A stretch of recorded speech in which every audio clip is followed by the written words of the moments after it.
The great Stoic philosopher Seneca once said, "We are more often frightened than hurt, and we suffer more from imagination than from reality." Think about that for a moment. How often do your worries, your anxieties, the sheer weight of your emotions, feel like they're crushing you, even when the actual situation isn't as catastrophic as your mind paints it to be? In our fast-paced, constantly connected world, it's so easy to feel utterly overwhelmed by emotions, isn't it? One minute you're fine, the next, a wave of stress, anger, or sadness can just sweep you off your feet. You're not alone in this. Many of us find ourselves reacting, sometimes explosively, to the chaos around us and within us, wishing we had a better way to navigate these turbulent inner seas. What if I told you that an ancient philosophy, born over 2,000 years ago, holds incredibly practical and powerful keys to reclaiming your calm, your focus, and your inner peace? That philosophy is Stoicism, and it's not about suppressing your emotions or becoming a robot. Far from it, it's about understanding them, managing them, and transforming your relationship with them. It's about learning to control your responses, rather than just being a slave to your reactions. Today, we're diving deep into this timeless wisdom. We're going to explore 5 key Stoic lessons specifically designed to help you manage your feelings and unlock a profound sense of tranquility, even when life throws its worst at you. This isn't just about feeling a little bit better, it's about a fundamental shift in how you experience life, empowering you to build a more resilient, purposeful, and ultimately, a more serene existence. So, if you're tired of being tossed around by the storms of your emotions, if you're ready to cultivate an unshakable inner citadel, then you are in exactly the right place. Get ready to discover how you can stop just reacting and start truly responding to life with clarity and strength. Before we jump into these transformative lessons, if you find value in discussions like this, if you're on a journey of personal growth and seeking wisdom for a better life, do me a small favor. Gently tap that like button. Consider sharing this video with someone who might need it. And if you haven't already, please subscribe and hit the notification bell so you don't miss out on more content designed to help you thrive. Your support truly helps this channel grow and reach more people searching for these insights. Now, let's begin our journey. Ever been there, bumper to bumper, late for something important, and that feeling of pure frustration bubbling up, like a volcano ready to erupt? You honk, you sigh, you maybe even shout at the car in front that isn't moving an inch. We've all felt that powerlessness, that rage against a situation we can't change. This feeling, my friends, often comes from a fundamental misunderstanding of what we can and cannot influence. And this is where one of Stoicism's most powerful tools comes into play, the dichotomy of control. The great Stoic philosopher Epictetus, a former slave who became a revered teacher, laid it out with crystal clarity in his Enchiridion. He said, "Some things are within our power, while others are not. Within our power are opinion, motivation, desire, aversion, and, in a word, whatever is of our own doing. Not within our power are our body, our property, reputation, office, and, in a word, whatever is not of our own doing." Think about that for a moment. Your thoughts, your judgments, your choices, your actions, these are your domain. But the traffic, the weather, what someone else thinks of you, whether you get that promotion after you've done your best work, those are external. They are not wholly yours to command. Trying to control these externals is like trying to stop the tide from coming in. It's exhausting and ultimately futile. So, what do we do with this knowledge? How does it help us when we're fuming on the freeway? First, we practice a mental sort. When anxiety or anger strikes, ask yourself this simple question: is this specific thing that's upsetting me within my complete control, partially in my control, or entirely outside of my control? If it's entirely outside, like the traffic jam itself, then your energy is best spent not on resisting it, but on managing your response to it. Marcus Aurelius constantly reminded himself to distinguish between what is his own doing and what is not. He wrote, "You have power over your mind, not outside events. Realize this, and you will find strength." So, stuck in traffic, the traffic itself, external, your reaction, internal and therefore within your control. You can choose to fume and raise your blood pressure, or you can choose to accept the situation. Take a few deep breaths, perhaps listen to an enlightening podcast, call a friend hands-free, or even practice gratitude for the car that's keeping you safe. The power shifts from the external event to your internal response. This doesn't mean you become passive. It means you become incredibly effective by focusing your efforts where they truly matter. What's in your power right now, in this very moment? That's the question that can unlock so much peace. All right, let's dive into a Stoic technique that might sound a bit counterintuitive at first, but stick with me here. It's called negative visualization. Now, before you click away thinking, "Oh great, more doom and gloom," that's not what this is about. It's not about being a pessimist or dwelling on the bad. Think of it more like a mental fire drill. You run fire drills not because you want a fire, right? You run them so that if, heaven forbid, a fire does break out, you're not caught completely off guard. You've walked through the motions, you know the exits, and you can react more calmly and effectively. So, how does this apply to our daily lives? Picture yourself facing a common challenge. Maybe it's a tough conversation you need to have with your boss, or a project you've poured your heart into that might not get the green light. Instead of just hoping for the best, which is fine, the Stoics would also suggest you take a moment to imagine things not going perfectly. What if the conversation gets awkward? What if the project is rejected? Now, the key here isn't to wallow in that potential disappointment. It's to ask yourself, okay, if that happens, what's my next move? How would I handle it? What resources could I draw upon? This isn't about inviting bad luck. It's about building a kind of emotional Kevlar. When you've mentally rehearsed a setback, even briefly, the actual event, should it occur, loses some of its power to shock and derail you. It's like a boxer who spars regularly. They get used to the idea of taking a hit, so when it happens in a real match, it's less disorienting. They can recover faster and stay in the fight. So, can you think of a small area in your life where you could practice this? Just a few minutes, imagine a potential hiccup, and then calmly consider your response. This practice isn't about fearing the future. It's about fortifying your present self to meet whatever comes with greater composure and strength. We all get derailed by minor annoyances. Someone cuts you off in traffic. Your internet drops during an important task. These daily frustrations feel immense, consuming our attention and mood. We get tunnel vision, where one small problem dominates our entire day. The Stoics offered a powerful antidote: the view from above. Marcus Aurelius, the philosopher-emperor, frequently used this mental technique. It's about deliberately zooming out, gaining a wider perspective to diffuse intense, immediate emotional reactions. This isn't pretending problems don't exist, but seeing them in their true scale. Picture yourself mentally floating upwards, above your room, your building, your city. Keep going, see your country, then the earth, a tiny sphere in the silent, vast cosmos. From this vantage point, how significant is that momentary frustration? Marcus Aurelius wrote, "Consider the totality of being, and your own tiny share in it, the totality of time, and the brief, fleeting instant of it that is yours." This helped him contextualize the immense pressures of his rule. Adopting this cosmic perspective often shrinks that seemingly huge problem. It doesn't disappear, but its power to overwhelm you does. Imagine looking at a bothersome insect from a mountaintop. It's still there, but its significance is vastly reduced in the larger panorama. Seneca observed that many anxieties stem from an inflated sense of current troubles.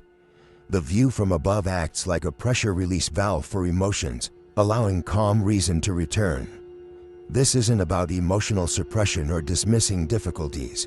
It's about regaining control over your internal response. Think of a camera. Zoomed in, a tiny flaw fills the screen. Zoom out, and it's a minor detail in a complex composition. Epictetus taught that it's not events that disturb us, but our judgments about them.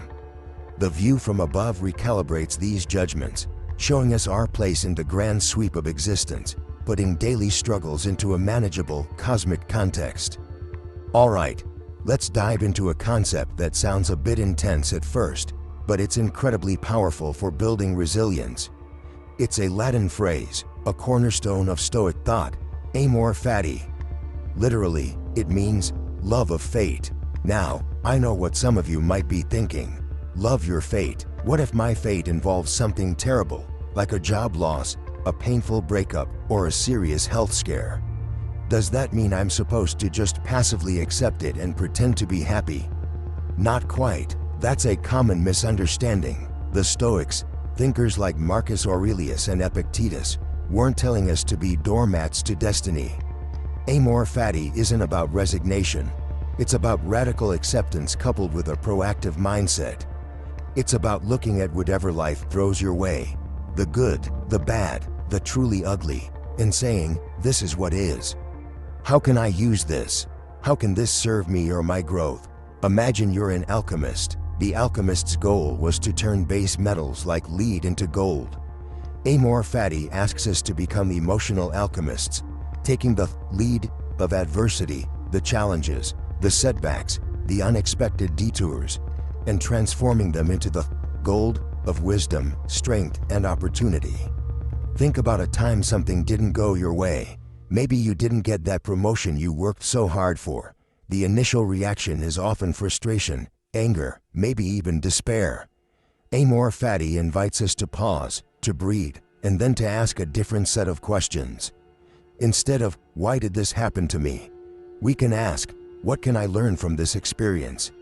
Is there a skill I need to develop? Is there a different path this is pointing me towards? Could this seeming setback actually be a setup for something better? Something I haven't even considered yet? It's about finding the useful element in every event, even the ones that sting. It's about understanding that every obstacle, every so-called failure, carries within it a seed of growth, a chance to practice courage, patience, or ingenuity.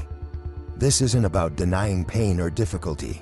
It's about choosing how you respond to it, choosing to find the opportunity within the adversity. So, you've just had one of those days. Maybe a comment at work threw you off balance, or a minor inconvenience felt like a mountain.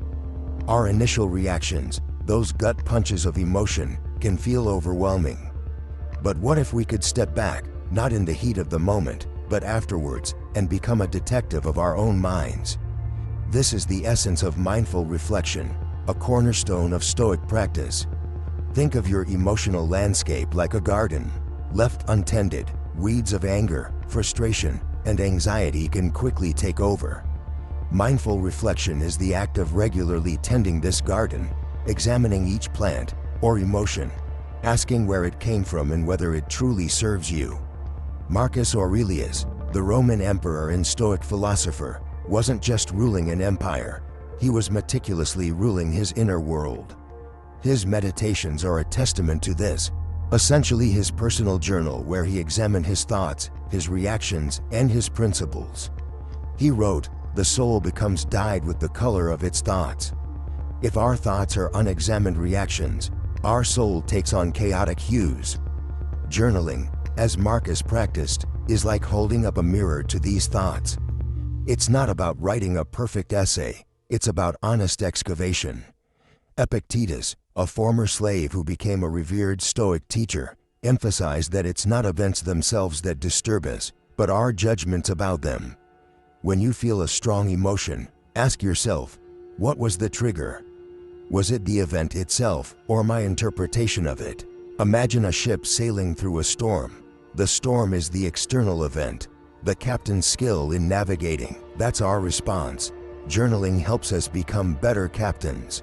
Jot down what happened. What did you feel? What was your immediate thought? Then, crucially, what judgment did you make? Perhaps a colleague didn't reply to your email. The event, no reply. The emotion, annoyance, maybe feeling ignored. The judgment, they're deliberately ignoring me, or my work isn't important. By dissecting this, we can see where our interpretation added fuel to the fire. Seneca, another giant of Stoicism, advised us to review our day each evening. When the light has been removed and my wife has fallen silent, Aware of this habit that's now mine, I examine my entire day and go back over what I've done and said, hiding nothing from myself, passing nothing by. This isn't about self-flagellation, it's about learning. Think of it like a coach reviewing game tape with an athlete. What went well? What could be improved? Next time a similar trigger arises, how can you respond more aligned with your values, more calmly, more rationally? This regular review, this mindful reflection, is how we build true emotional skill, transforming our inner garden from a wild patch into a place of cultivated strength and tranquility. So, as we draw this exploration to a close, we've journeyed through some foundational Stoic principles.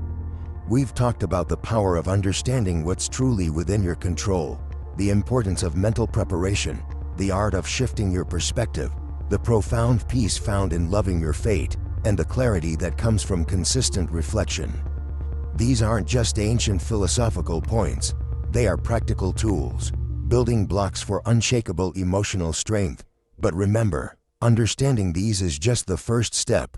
The real transformation, the genuine growth, happens in the daily application. It's about starting small, today, not tomorrow. Think about it. Which of these pillars, control, preparation, perspective, acceptance, or reflection, resonates most with you right now? What one tiny action can you take? What small shift can you make in your routine to begin embedding that principle into the fabric of your life? Don't aim for perfection, aim for practice, consistent, deliberate practice, because it's through these small, daily acts of Stoic discipline that inner peace isn't just a distant dream, but an achievable reality. This journey to a more resilient, tranquil self is yours for the taking, one intentional moment at a time.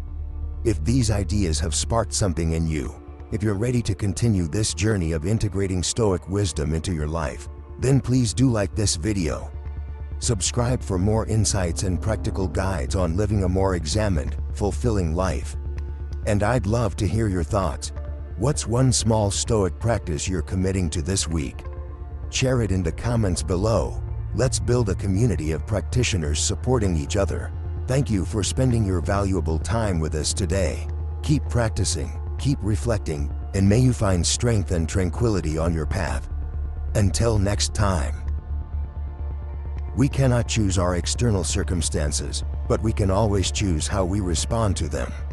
How often have you felt overwhelmed by things outside your control? The news, others' actions, unexpected setbacks. It's that all too common feeling of being tossed by life's storms. That ancient wisdom from Epictetus, a Stoic cornerstone, isn't just a nice phrase. It's a practical lifeline in our modern chaos. It highlights where our true power resides. Are you tired of the constant churn of anxiety and frustration, that feeling of being perpetually on edge? Do you long for a deep sense of calm, a stability no matter what life throws at you? Imagine waking up not with dread, but with quiet confidence, an inner peace unshaken by daily headlines or others' moods. This isn't a far-fetched dream.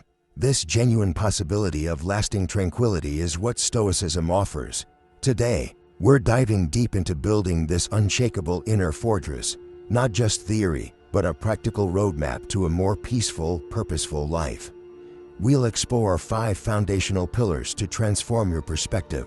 Honest self-awareness, focusing only on what's within your control, accepting what you cannot change, living virtuously, and cultivating unshakable inner contentment.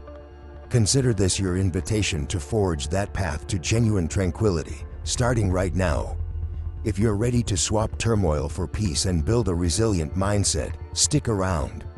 And if you find value here, please give this video a thumbs up, share it with someone who might benefit, and subscribe for more insights on living a stronger, Stoic life.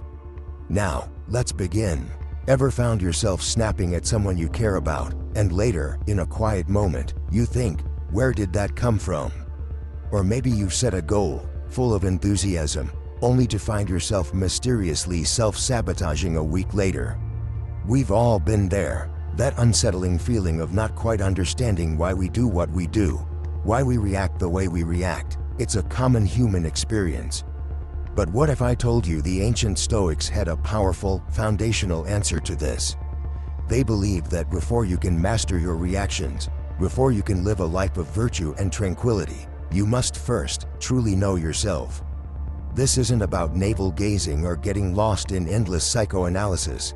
Stoic introspection is something far more practical. It's about becoming an honest, unbiased observer of your own thoughts and judgments, the constant stream of commentary running in your head.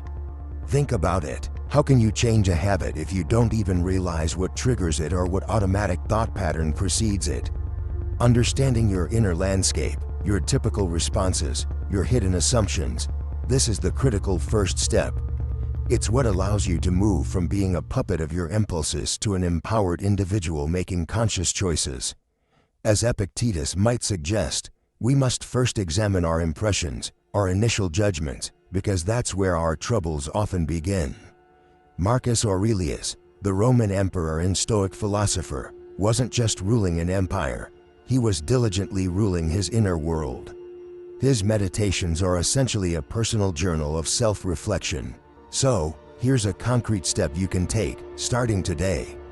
Dedicate just 5 to 10 minutes each evening to a simple review of your day. Don't judge, just observe. Ask yourself, when did I feel agitated or upset today? What thoughts were going through my mind just before that? What judgments did I make about the situation or person? What did I do well, in line with my values? By simply noticing these patterns, without immediately trying to fix them, you begin to uncover the mechanics of your own mind.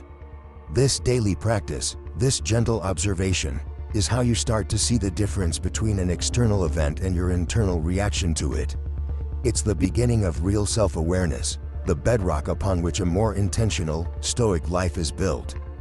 So, let's dive into something absolutely foundational in Stoicism, a concept so powerful it can genuinely change the way you experience daily life. It's often called the dichotomy of control. Sounds a bit academic, right? But stick with me, because understanding this is like finding the master key to a calmer, more focused mind. Imagine you're an archer. You've got your bow, your arrow, your stance. You can meticulously control your breathing, your aim, how smoothly you release the string. These things are directly within your power, aren't they? Now, once that arrow leaves the bow, what happens? A sudden gust of wind might pick up. The target might unexpectedly shift. Maybe an animal runs in front of it. Can you control those things? Absolutely not. This is the essence of the dichotomy of control. The Stoics, wise folks like Epictetus, taught that some things are up to us, and some things are not. It's a simple distinction, but profoundly deep. What's up to us? Our thoughts, our judgments, our choices, our actions, our reactions. Think about it. You choose how you interpret a situation. You choose how you respond to a difficult colleague or an unexpected bill. These are your domain, your inner citadel. And what's not up to us? Well, pretty much everything else. The weather, the economy, what other people think of you, past events, whether you get that promotion after you've done your best. Trying to control these externals is like that archer trying to mentally steer the arrow after it's been loosed, shouting at the wind to die down. How much energy do we waste doing just that? How much anxiety and frustration stem from wrestling with things we fundamentally cannot command? The real magic happens when you start to truly internalize this, when you consciously shift your focus from those uncontrollable externals to your internal responses. Picture yourself in a stressful situation, a looming deadline, perhaps. Instead of panicking about the time, which you can't stop, or what your boss will think, which you can't fully control, you focus on what you can do. Break down the task, prioritize, work diligently, ask for help if needed.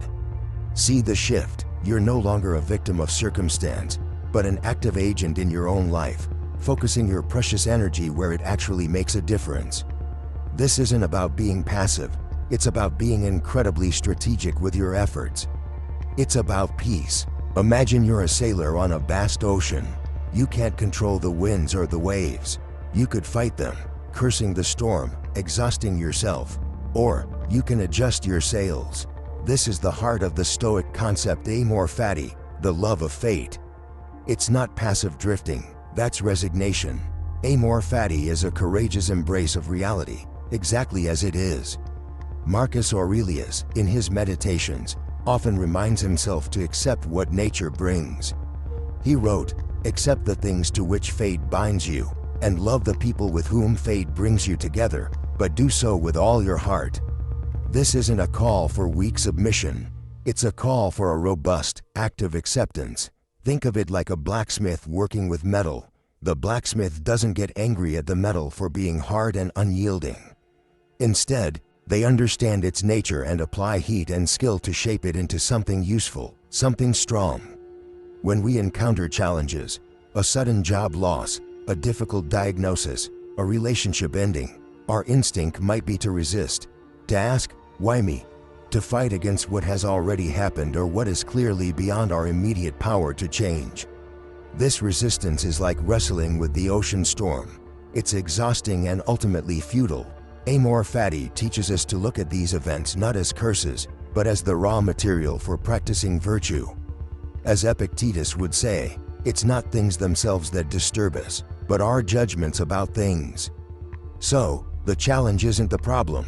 It's the proving ground for our courage, our patience, our resilience. By embracing what is, we stop wasting energy on what ifs and if onlys. This isn't about liking the pain or the difficulty. It's about loving the fact of your fate, whatever it may be, because it's yours. It's the hand you've been dealt, and in playing that hand with wisdom and fortitude, we find a profound freedom. A freedom from the tyranny of our own expectations and aversions. We become like that skilled sailor, using even the strongest gales to propel us forward, perhaps not to the destination we initially envisioned, but to a place of inner strength and tranquility. This is the power of loving your fate. So, how do we practically build that inner fortress the Stoics talk about? They gave us a powerful blueprint, the 4 cardinal virtues: wisdom, justice, courage, and temperance. These aren't just abstract concepts for philosophers. They're your daily decision-making tools, the very bedrock for building unshakable character. Let's start with wisdom. This isn't about knowing everything. It's about discerning clearly what's good, what's bad, and what's indifferent, especially what's within your control versus what isn't. Picture your mind like a cluttered room.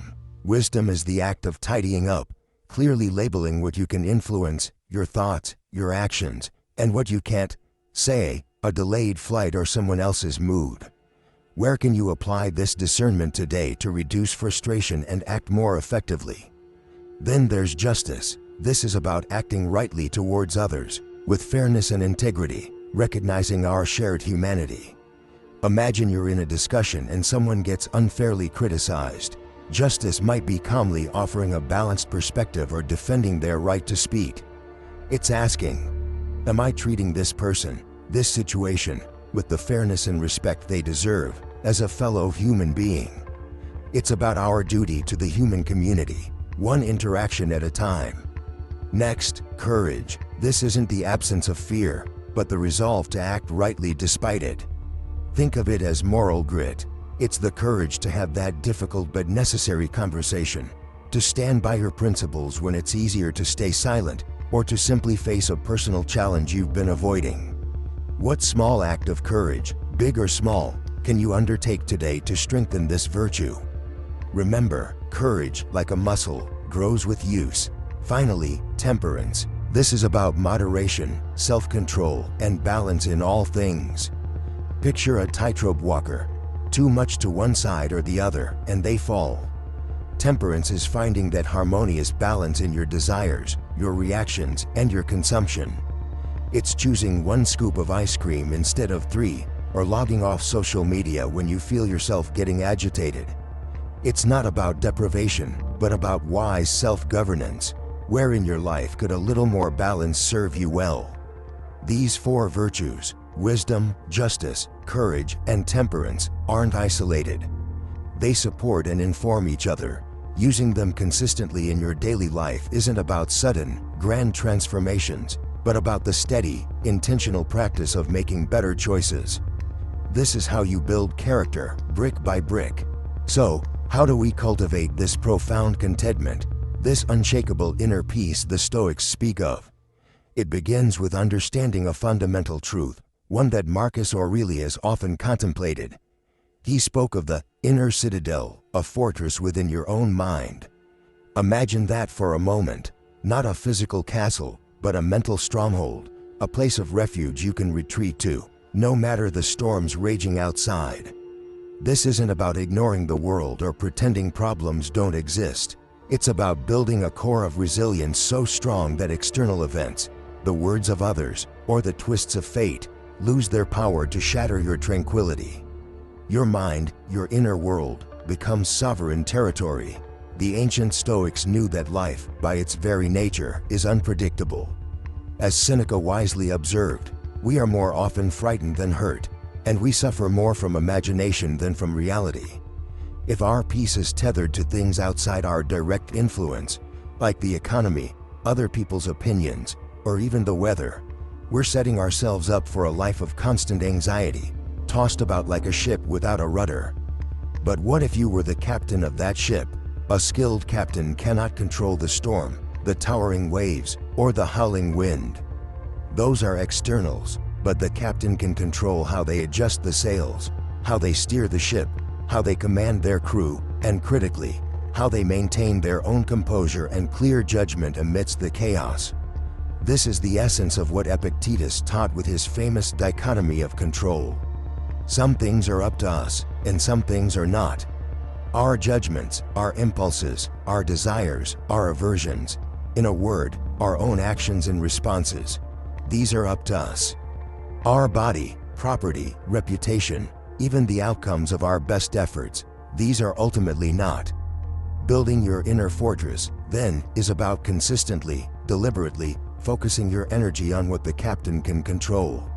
It's about strengthening your ability to respond to life based on your principles, wisdom, justice, courage, and temperance, rather than reacting emotionally to every gust of wind. This is where tranquility truly becomes an inside job.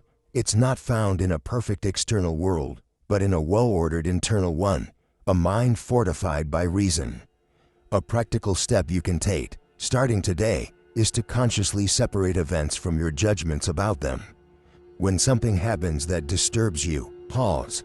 Ask yourself, is the event itself causing my distress, or is it my interpretation, my judgment about the event? More often than not, as Epictetus would affirm, you'll find it's the latter. By challenging and recalibrating these judgments, you begin to lay the stones of your inner citadel, one principled response at a time. So, as we wrap up today's journey into Stoic wisdom, let's reflect on what we've uncovered. We've seen that true strength doesn't come from controlling the world around us, an often impossible task, but from mastering our inner world. The core insight, the one I really want you to carry forward, is this: focused control empowers. It's about understanding that vital distinction between what is within our power and what lies outside of it.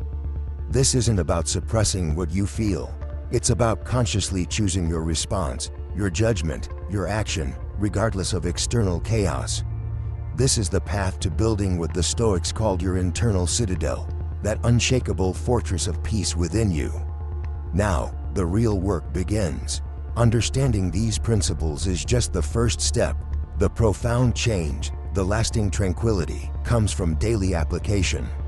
Think of yourself as an architect of your own mind. Each day presents opportunities to lay another brick in that citadel. So, I invite you to pause and introspect right now. Where in your life, perhaps even in the next hour, can you practice this focused control? What habitual reaction can you consciously shift to a more reasoned, virtuous response? It might be small, almost imperceptible to others, but it's a victory for your inner peace. Remember, these Stoic tools are not ancient relics. They are timeless, practical, and incredibly relevant to the challenges we face today. The calm you seek, that deep sense of well-being, truly is within your power to cultivate. It's a liberating realization, isn't it? We're all students on this path, striving to live more wisely. So, if this exploration of focused control and building your inner resilience resonated with you, If it sparked a new perspective, please do give this video a like. It really helps others find this content. And if you're committed to integrating these Stoic teachings into your life and want to continue these discussions, make sure you subscribe to the channel and click that notification bell. We've got much more to explore together. What are your biggest challenges in applying focused control? How do you remind yourself to build that internal citadel daily? Share your experiences and insights in the comments below. This community is a space for all of us to learn and support each other. Thank you for your time and for your willingness to engage with these powerful ideas. It's an honor to share this journey with you.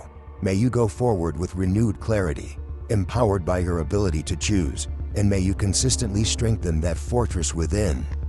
Until next time, stay strong, stay stoic, and remember, the peace you seek is already within your grasp.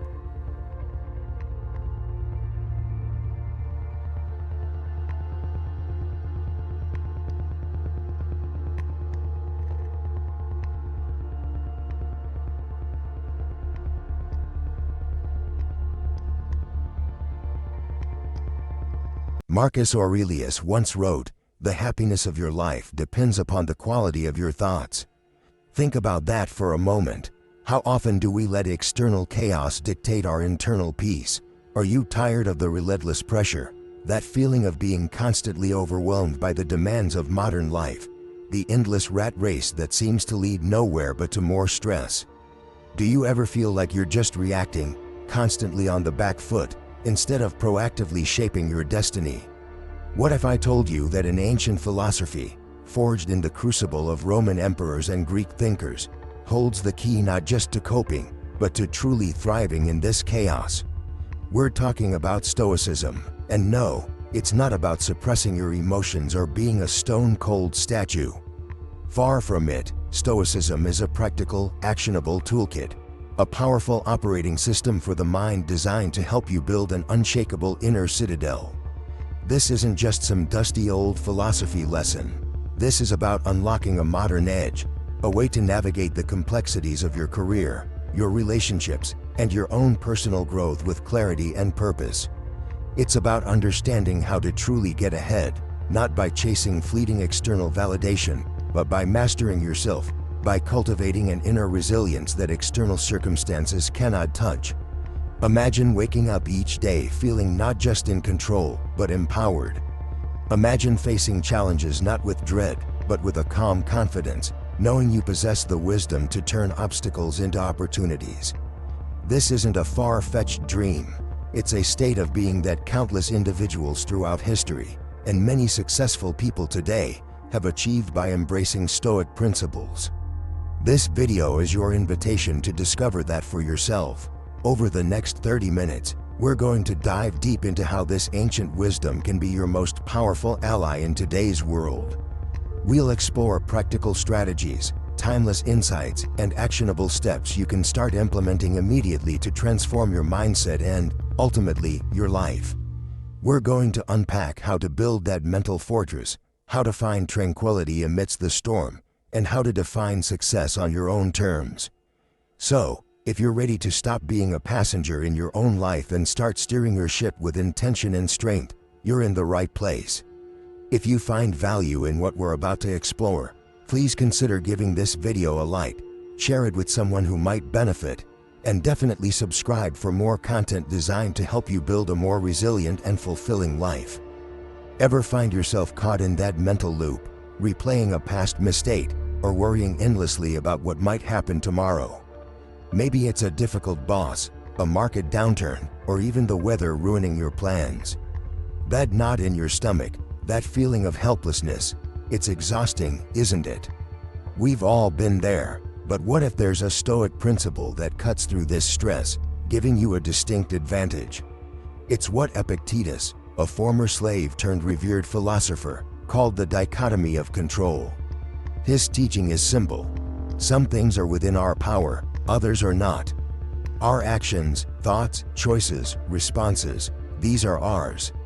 External events, other people's opinions, the past, these mostly aren't. The game changer, the key to unlocking personal power and peace, is consciously directing all our energy into what we can control. Imagine the mental energy freed when you stop fighting battles you can't win. This isn't giving up, it's strategic engagement. This focus is an advantage many miss, keeping them frustrated. So, how do we do this? When stress hits, pause. Ask, is this truly within my complete control? If not, ask, what is within my control here? You can't control an economic downturn, but you can control your financial planning, your skill development, your adaptive attitude. You can't control harsh criticism, but you can control your reaction, to learn or to dismiss it if it's unhelpful. Marcus Aurelius constantly reminded himself to focus on his own duties, character, and reasoned choices, regardless of external chaos. He knew external events are just data. Our interpretation and reaction are our work, our domain. Here's a practical step. Each day, catch one worry. Dissect it. What part is out of your hands? Let it go. Then, identify what is yours to manage, even if it's just your mindset. This consistent shift isn't apathy. It's about becoming incredibly effective by channeling energy into targeted action. This focus brings peace and makes you far more capable and resilient. So, let's talk about something we all face: obstacles, roadblocks, those moments when life seems to say, nope, not that way. It's easy to feel frustrated, defeated, right? Picture yourself hitting a wall. What's your first instinct? Probably to push back, or maybe even give up. But what if that wall wasn't just a barrier? What if it was, bear with me, a hidden doorway? The Stoics had a fascinating take on this, one that flips the script entirely. They taught that the obstacle itself becomes the way. Think about a river. When it meets a boulder, does it stop? No, it flows around it, over it, sometimes even wearing it down over time.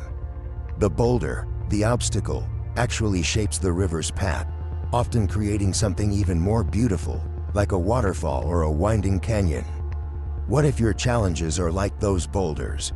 That difficult project at work, that personal setback, that fear you're trying to overcome, could it be the very thing that carves out a stronger, more resilient you? It's not about denying the difficulty. It's about asking a different question. Instead of, why is this happening to me? Try asking, what can this teach me? How can I use this? Imagine you're a craftsman, and life hands you a rough, unyielding piece of wood. Your frustration is the sandpaper. Your determination is the chisel. The obstacle isn't there to stop you. It's the raw material for your masterpiece. So, the next time you're faced with something tough, take a breath. Ask yourself, how can this seemingly negative thing actually propel me forward? What new skill can I hone here? What strength can I build? This shift in perspective, this embracing of the impediment as fuel, is where true inner power begins to ignite. Imagine you're hiking up a steep, unfamiliar mountain trail. Each step is a struggle, your focus narrowed to the loose rocks and tangled roots right in front of your boots. It feels overwhelming, perhaps even impossible. But then, you reach a small clearing, a vantage point. Suddenly, you can see the path you've trod, the summit still ahead, and the vast landscape stretching out around you. The individual struggles shrink in significance when viewed as part of the whole journey. This, in essence, is what the Stoics meant by viewing challenges from above. Marcus Aurelius, the Roman emperor and philosopher, constantly urged himself to adopt this view from above. He wrote in his Meditations, "Embrace and dot the whole cosmos, to consider everlasting time." By zooming out, we detach from the immediate sting of a setback. It's like looking at a single, chaotic brushstroke versus stepping back to see the entire masterpiece. The setback doesn't disappear, but its power to overwhelm us diminishes. This isn't about ignoring the problem. It's about contextualizing it within the grander scheme of things, reducing its emotional weight.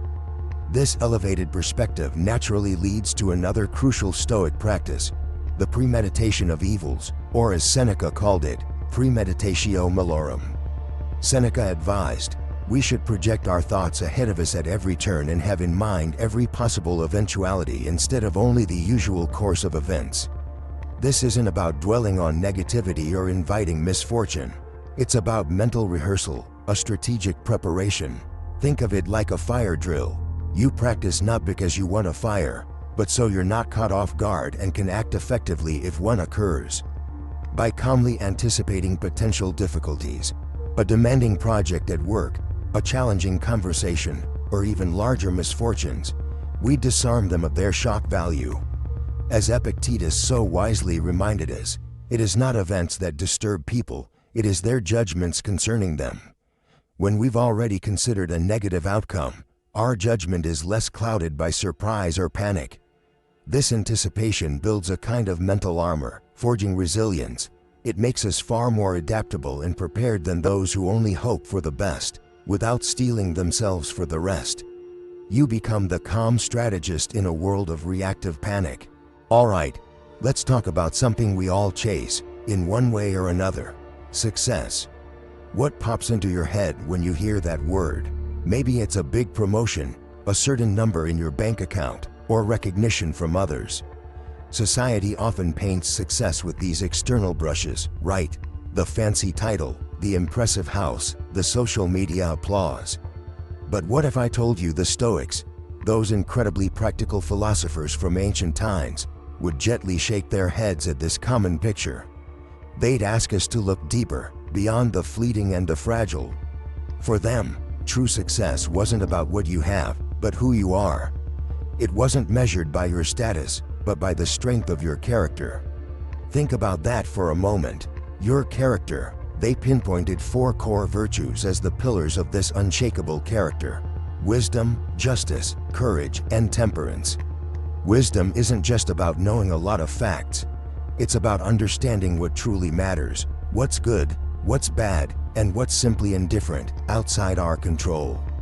Justice is about fairness, integrity, and how we treat others. Courage isn't the absence of fear, but acting rightly despite it.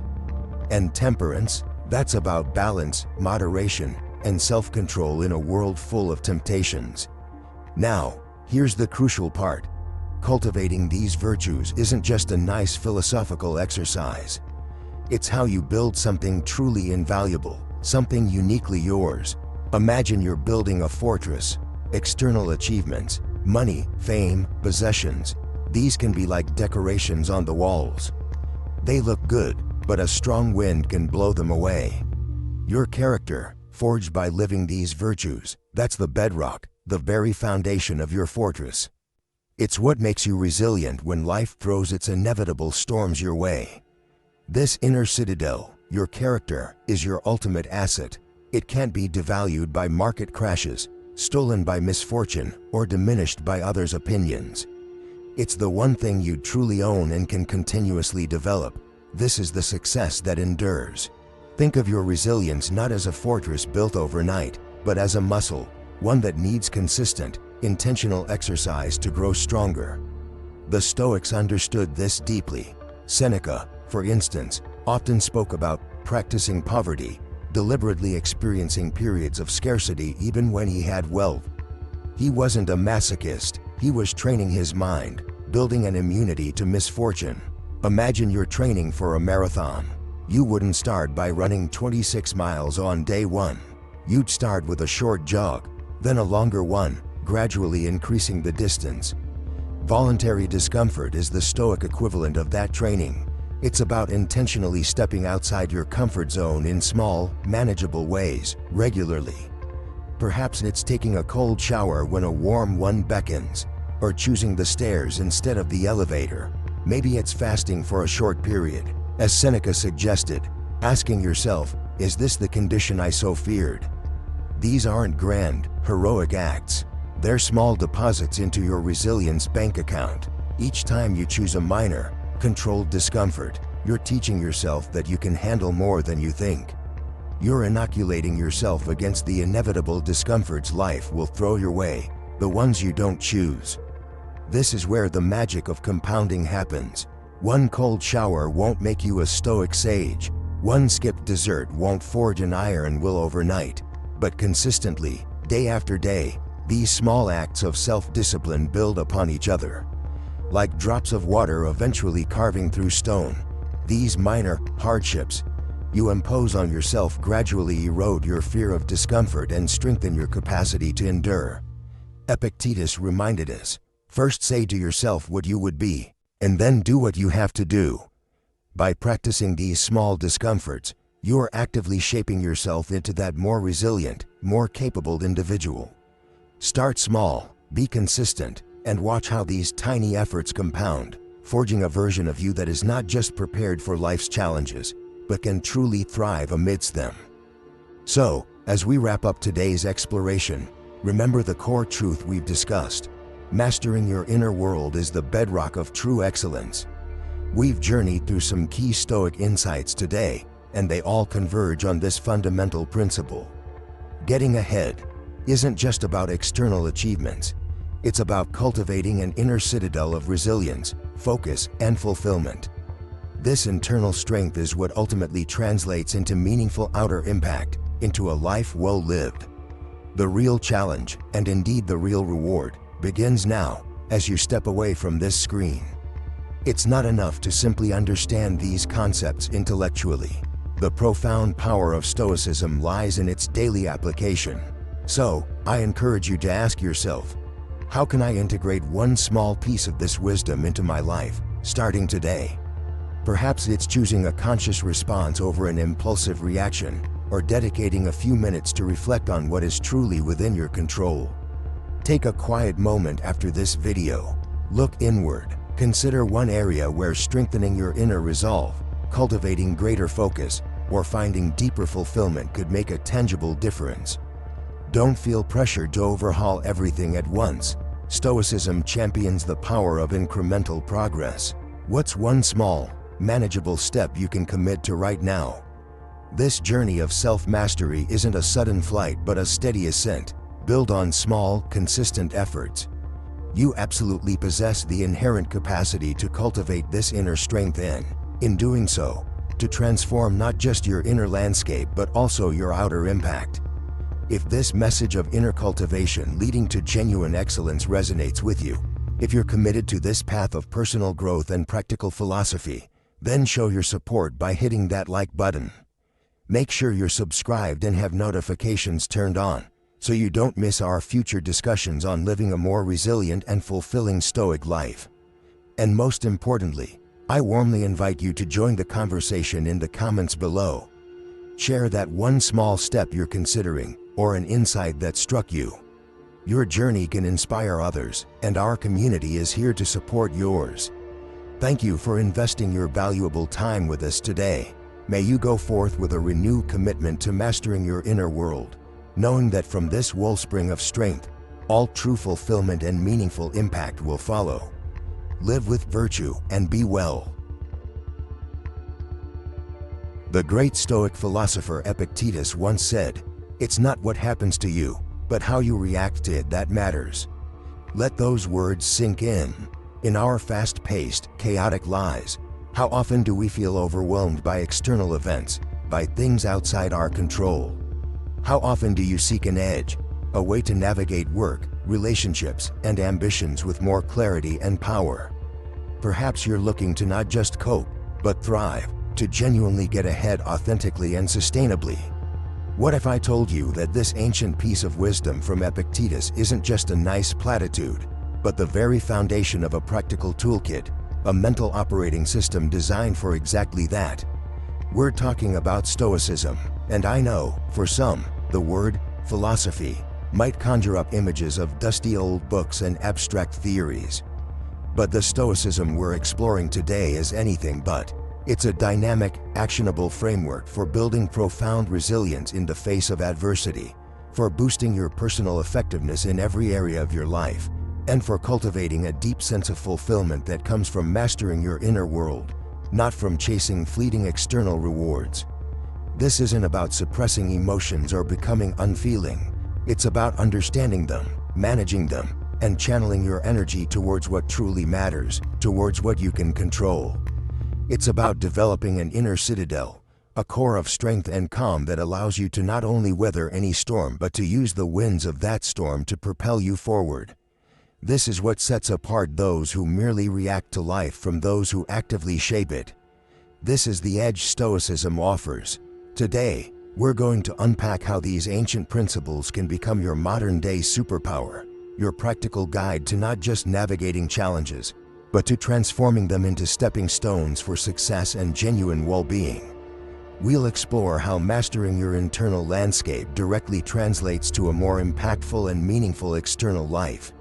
So, if you're ready to move beyond theory and discover a concrete path to building that resilient, effective, and fulfilled version of yourself, you're in the right place. Stay with us, and hey, if you're finding this resonates with you, or if you're curious to learn more about how Stoicism can change your life, do me a favor. Hit that like button, share this video with someone you think might benefit, and definitely subscribe to the channel and click the notification bell so you don't miss out on future insights. Ever find yourself scrolling endlessly through social media, feeling a pit in your stomach because someone else's highlight reel makes your own life feel lacking? Or maybe you've replayed a conversation in your head a dozen times, wishing you'd said something different, or worrying about what the other person really thought. That knot of anxiety, that feeling of being buffeted by circumstances or the opinions of others, it's exhausting, isn't it? We've all been there, feeling like puppets whose strings are pulled by everything but our own intentions. But what if I told you there's a way to cut those strings? The Stoics, those ancient champions of resilience, offered a profound key, one that unlocks a more peaceful and powerful way of navigating life. It's captured beautifully by Epictetus, who taught that the very first task is to distinguish what is ours to control from what is not. He said, "Some things are up to us, and some things are not up to us. Our opinions are up to us, and our impulses, desires, aversions, in short, whatever is our own doing. Our bodies are not up to us, nor are our possessions, our reputations, or our public offices, whatever is not our own doing." Think about the sheer amount of mental and emotional energy we waste on things firmly in that second category. The traffic jam on the way to an important meeting, the sudden downpour when you've planned an outdoor event, whether someone likes you or approves of your choices. Trying to control these is like trying to change the direction of the wind by shouting at it. It's futile, and it drains you. The real game changer, the Stoic secret weapon, is to relentlessly shift your focus to what is up to you. Your choices, your judgments, your actions, and your responses. This is your domain, your inner citadel, as Marcus Aurelius might say. So, how do we put this into practice, especially when our brains are so wired to worry about externals? Start with a simple technique, the conscious pause. The next time you feel that familiar surge of frustration, anxiety, or anger because of something outside your direct influence, a critical comment, a project delay, someone else's bad mood, just pause. Take a breath, then ask yourself 2 questions. First, is this event, person, or outcome truly within my direct and complete control? Be honest. If the answer is no, then ask the second, more empowering question. What is within my control right now? Perhaps it's your attitude towards the delay. Perhaps it's choosing to respond calmly to criticism rather than defensively. Perhaps it's deciding to focus on the next productive step you can take, regardless of the setback. This isn't about becoming passive or indifferent to the world around you. Far from it, it's about becoming incredibly effective by directing your precious energy where it can actually make a difference. It's about gaining an advantage over a world that constantly vies for your attention with things you cannot change. By focusing on your choices, you take back your power. You build resilience because you're no longer a victim of circumstance. You realize that while you can't always control what happens to you, you always control how you respond. And in that response lies your freedom and your progress. Control your responses, and you truly begin to control your journey. Alright, let's dive into a Stoic superpower, one that might sound a bit counterintuitive at first. It's called premeditatio malorum, a fancy Latin term for the premeditation of evils, or, more simply, anticipating setbacks. Now, before you think this is about being a pessimist, let me assure you, it's not. This isn't about dwelling on the negative. Think of it this way. A seasoned sailor doesn't just hope for calm seas. They check the weather, know emergency procedures, and have life rafts ready, right? They prepare for storms not because they want a storm, but because storms are a real possibility. They want to reach their destination safely, regardless. Premeditatio malorum is our mental life raft, our storm preparedness kit for life's journey. So, how does this work in practice, and why is it so powerful? Picture yourself with an important presentation coming up. Instead of only visualizing success, which is fine, also spend a few moments considering what could go wrong. Maybe the projector fails, perhaps a key person is absent, maybe you get a tough, unexpected question. By thinking through these potential hiccups beforehand, you're not inviting trouble. You're doing something incredibly valuable, mentally rehearsing your response. What if the projector died? Would you have handouts? Could you use a whiteboard? If that tough question comes, how might you calmly address it? This isn't about creating anxiety, it's about reducing it. When you've already contemplated a challenge, if it arises, it doesn't hit you with the same shock. Your mind says, okay, I've considered this. I have a plan, or at least a starting point. This builds incredible resilience. You become less fragile, more adaptable than someone expecting only smooth sailing. And a bonus, when things do go well, your gratitude is deeper because you know it wasn't guaranteed. You appreciate the calm seas more when you know how to navigate a storm. So, here's a small action. Before your next important task, or even a potentially stressful commute, take 2 minutes. Ask yourself, what's 1 or 2 small things that could go awry? And what's one simple way I could respond or adapt? Don't overthink it. This isn't about scripting every disaster. It's about building that mental muscle, that preparedness, so you can face whatever comes with more calm, more strength. It's training to be the captain of your own ship, ready for any weather. All right, let's dive into a concept that can feel radical, almost counterintuitive in our modern world. It's the idea of not just tolerating your fate, but truly loving it. All of it. The Stoics, especially Marcus Aurelius, touched on this profoundly. He wrote in Meditations, "A blazing fire makes flame and brightness out of everything that is thrown into it." Think about that image for a moment. It's not about passively accepting whatever comes your way like a doormat, resigned to suffering. No, it's an active, powerful embrace. Imagine life as a sculptor, and every event, every circumstance, good or bad, is a strike of the chisel. Now, complaining about the strike, wishing it hadn't happened, dwelling on the perceived injustice, that's the path of victimhood. It leaves you feeling powerless, chipped away by external forces. But the Stoic approach, this love of fate, or amor fati, as it's often called, sees each strike, each obstacle, as an essential part of the shaping process. It's the understanding that the obstacle itself, as Marcus also famously said, becomes the way. The impediment to action advances action. Epictetus constantly reminded his students, it's not what happens to you, but how you react to it that matters. So, that unexpected career setback, the frustrating traffic jam that makes you late, the difficult conversation you've been avoiding, these aren't just random, unfortunate roadblocks.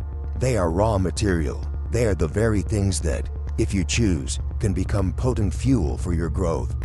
Think of a blacksmith who doesn't curse the intense heat of the forge but uses it purposefully to purify and strengthen the metal, transforming it into a durable tool or a keen blade. We, too, can learn to use adversity in this way. This isn't about denying pain or pretending that hardship isn't challenging. It's about transmuting that energy. It's about looking a difficult situation square in the eye and saying, this is part of my path, and I will extract wisdom and strength from it. Seneca, in his letters, observed that difficulties strengthen the mind, as labor does the body. So, the empowering Stoic question isn't, why is this happening to me? The question shifts to, what can this teach me? How can I use this precise situation to cultivate virtue, to become wiser, more patient, more resilient? This shift in perspective is monumental. It moves you from being a passive recipient of fate's whims to an active, engaged participant in your own development. You begin to see that every experience, even the ones that initially seem overwhelmingly negative or unfair, carries within it a hidden potential for strength, a crucial lesson in resilience, an invaluable chance to practice the principles you claim to admire. This is the essence of finding strength in all experiences. It's about looking at the whole, complex tapestry of your life, the dark threads interwoven with the light, and affirming, yes, this is mine, and I will make it magnificent. Ever feel like you're drowning in a sea of notifications, to-do lists, and just noise? It's like trying to hear a whisper in a rock concert, right? Your real goals, your deep values, they get lost in the clamor. The Stoics, those ancient masters of resilience, they had tools for this exact problem. Two incredibly powerful ones are what we call the view from above and memento mori. Sounds a bit grand, perhaps, but stick with me, because they're game changers for cutting through that noise and finding clarity. First, let's talk about the view from above. Imagine you could float up, way up, above your house, your city, even above the earth itself. Look down, see the continents, the oceans, the tiny specks that are cities. From this vantage point, that argument you had this morning, or that deadline stressing you out, how big does it really seem? Marcus Aurelius, a Roman emperor and Stoic philosopher, practiced this. He'd remind himself of the vastness of time and space to shrink his anxieties down to their true size. It's not about dismissing your problems, but about seeing them in their proper proportion. What truly matters when you see the whole cosmic play unfolding beneath you? Does that squabble over a parking spot really merit your precious energy? Now, pair that with memento mori. Remember, you will die. I know, it sounds a bit grim, but it's actually incredibly liberating. Think about it. If you knew your time was limited, and it is, for all of us, would you spend it scrolling mindlessly or worrying about what someone you barely know thinks of you? Or would you focus on what truly gives your life meaning? What legacy do you want to leave? What experiences do you truly crave? This isn't about dwelling on death, but using the awareness of it as a filter. A very powerful filter for your priorities, helping you sift the essential from the trivial.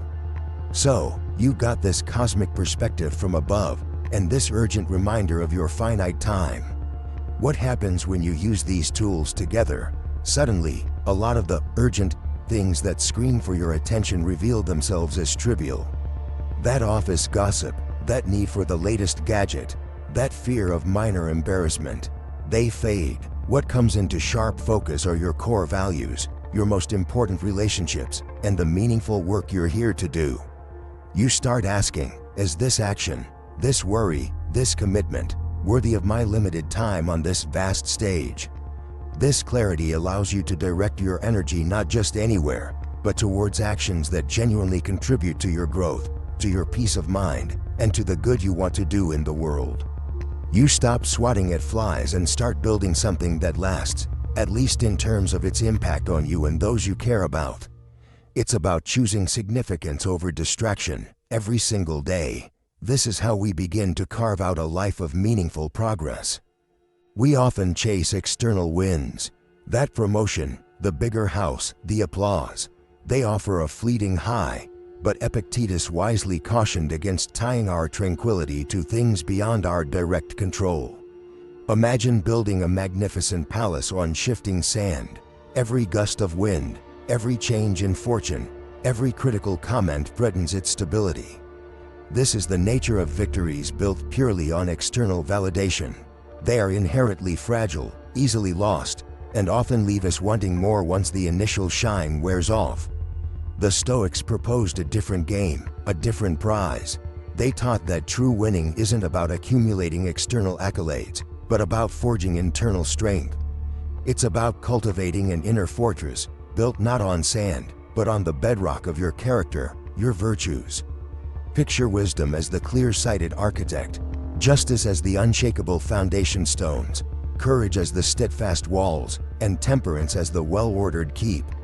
Marcus Aurelius spoke of this as the inner citadel, a place of refuge and strength you can always access, no matter the storm raging outside.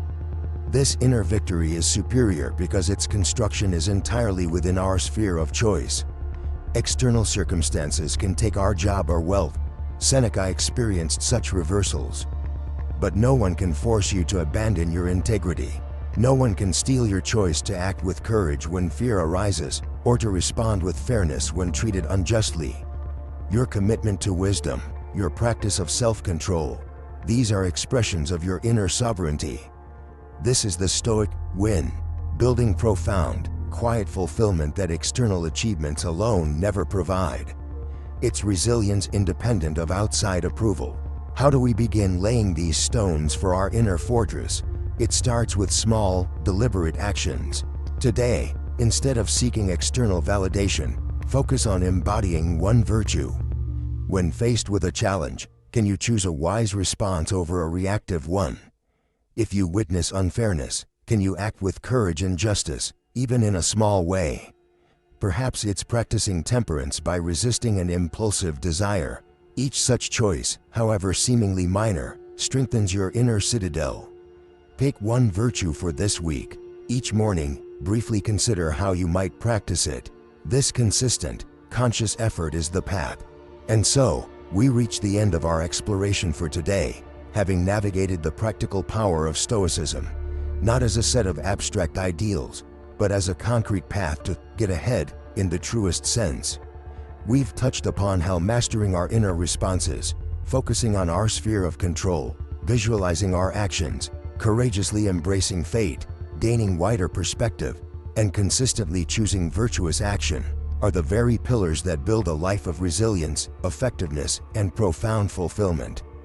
This isn't about chasing fleeting external validation. It's about forging an unshakable inner strength, becoming undeniably stronger and wiser from within. But remember, the profound truth is that Stoicism works when you work it. These teachings, from Seneca, Epictetus, Marcus Aurelius, they aren't museum pieces. They are living tools, designed for the workshop of your daily life. The real wisdom isn't just in nodding along to these ideas. It's in the gritty, often challenging, but ultimately rewarding process of integrating them into your thoughts, your reactions, your decisions, moment by moment. So, I invite you now to pause and reflect. As you look at the week ahead, where can you intentionally apply these principles? Where can you choose to master control over a reactive emotion? How can you consciously embrace a circumstance you cannot change, and instead focus on your virtuous response to it? What small, deliberate action can you take that aligns with the wiser, stronger self you are building? This isn't about a grand overhaul overnight. It's about that consistent, quiet commitment to applying these age-old strategies to your modern challenges. That's where the real growth lies. Embrace this journey. Each conscious choice to apply Stoic wisdom is a step towards greater resilience, deeper understanding, and a more centered existence. You have the capacity to build this inner fortitude, this effectiveness. The Stoic way is a testament to human potential. If this discussion has sparked something within you, if you're committed to putting these principles into action, please show your support by liking this video. Subscribe to our channel for more journeys into Stoic wisdom, and don't forget to hit that notification bell. We'd love to hear from you in the comments below. Share one insight that resonated, or one way you plan to apply these teachings. Your experience enriches our community. Thank you for spending your valuable time with us today. Until next time, may you walk your path with virtue, courage, and tranquility. Practice well.